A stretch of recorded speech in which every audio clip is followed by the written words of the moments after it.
Hey everyone, and welcome back to another video. Today I'm going to show you today I am going to show you how you can know when your package is going to arrive on Temu application.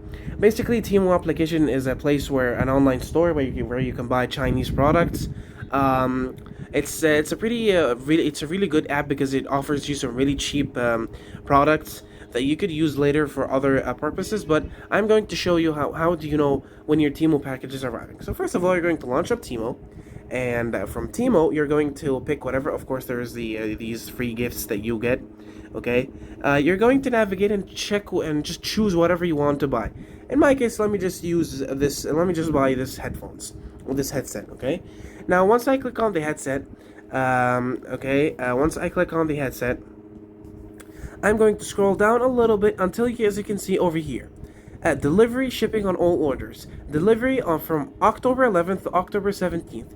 Okay, 75% of all the orders arrive on less than 10 days. Less than 10 days or equal to 10 days. So this is basically where you can know when your Temu package is going to arrive. It is this easy. So yeah, guys, thank you so much for watching. Don't forget to like and subscribe, and I'll see you.